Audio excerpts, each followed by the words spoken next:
Now, in the week the NHS is celebrating its 75th birthday, we've been finding out how patients have been getting on at the most modern hospital building.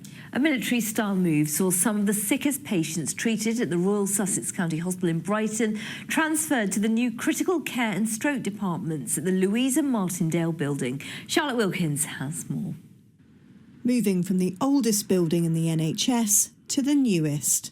The Royal Sussex County Hospital's Louisa Martindale building is now fully operational, with patients already feeling the benefits of the light and airy surroundings and stunning sea views, which rival even the best hotels in the city. One of our intensive care units is underground, and so those patients didn't see daylight sometimes for weeks.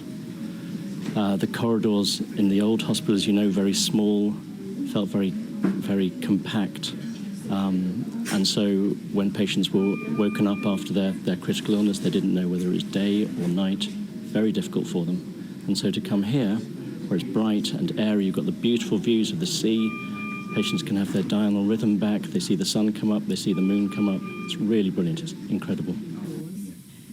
Matt Woods suffered a spinal injury after a cycling accident and has spent over 70 days in critical care, much of it in the old Barry building. Oh, it's just unbelievably different. It was just in a room with 4 flat walls, really. And then when they wheeled me up here in the bed, I saw the view. It was just unbelievable, really uplifting. And, yeah, instant healing powers, I think. It took 9 months of meticulous planning to ensure the move went smoothly. Moving the sickest patients in the hospital is very stressful. We had a really good, robust plan. We didn't move anyone that was too poorly to move, but we did it over 2 days. So that it is stressful for the staff, and we don't underestimate that stress it puts on people. It's a change. Change is difficult, but ultimately everybody is happy to be in a newer and cleaner, tidier environment, so yeah. The £500 million redevelopment has been 15 years in the making.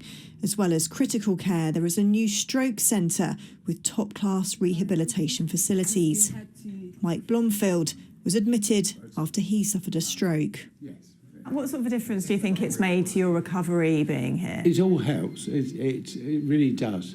It's just all hospitals should be like this, really. I know it costs a lot of money, but as in this day and age now, the old hospitals had their day.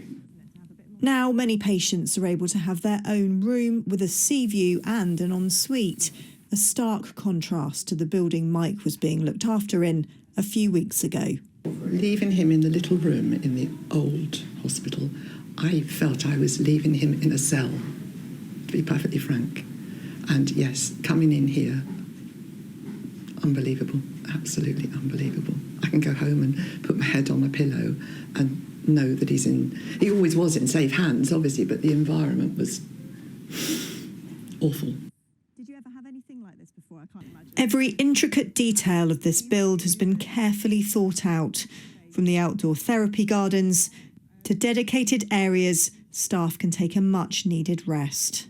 There's big changing rooms, there's safe space for staff to lock their things away, they can have a shower in our changing rooms, there's staff room in each department, somewhere for them to go and sit and somewhere else to go within your shift. The worst thing, I think, is having to work a 12-hour shift and not having anywhere dedicated to go. Around 100,000 patients a year are expected to be treated here. And with the next phase of work on the horizon, the hospital is being future-proofed for the next 75 years and beyond. Charlotte Wilkins, ITV News, Brighton.